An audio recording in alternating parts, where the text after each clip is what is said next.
حسن الیاس صاحب، ایک میرے جو ذہن میں آ رہی ہے وہ یہ سنت بھی اگر ہم غور کریں تو فار ایگزامپل آج مسلمانوں کی جو سنت فار ایگزامپل ٹھیک ہے، فجر میں 2 رکعت پڑھنی ہے، عشاء میں 4 رکعت پڑھنی ہے، مگر ہاتھ کھول کے پڑھنی ہے، ہاتھ باندھ کے پڑھنی ہے، اس میں تو within Sunni school of thought ہمیں 2 مل جاتے ہیں. فار ایگزامپل ایک ہاتھ باندھ کے پڑھتا ہے، ایک ہاتھ کھول کے پڑھتا ہے.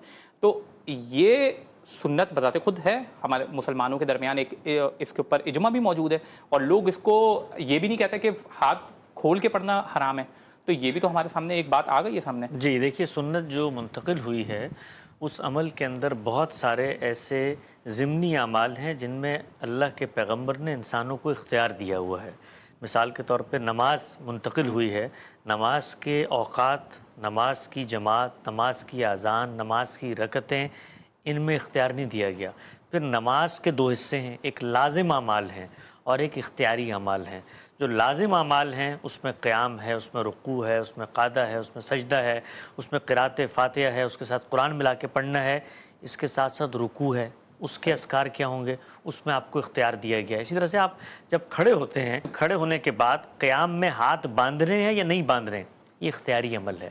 تو یہ جو اختلافات آپ کو نظر میں آتے ہیں وہ اصل میں اختلاف نہیں ہے، وہ اختیاری اعمال کے اندر ترجیحات ہیں. چنانچہ آپ غور کیجئے تو جب کبھی گفتگو سنتے ہیں آپ علماء کی رفع یدین کے بارے میں، تو وہ کیا کرتے ہیں؟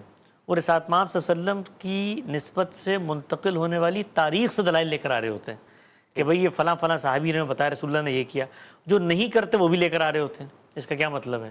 اس کا مطلب یہ ہے کہ خود پیغمبر صلی اللہ علیہ وسلم کے ہاں اس چیز کا تعدد یہ بتا رہا ہے کہ اختیاری عمل ہے. تو سنت کے اندر کوئی اختلاف نہیں ہوتا. سنت کے اندر جو اختیاری اعمال ہیں جو ہماری ثوابدید پہ چھوڑ دیے گئے ہیں ان میں یہ معاملہ ہوتا ہے.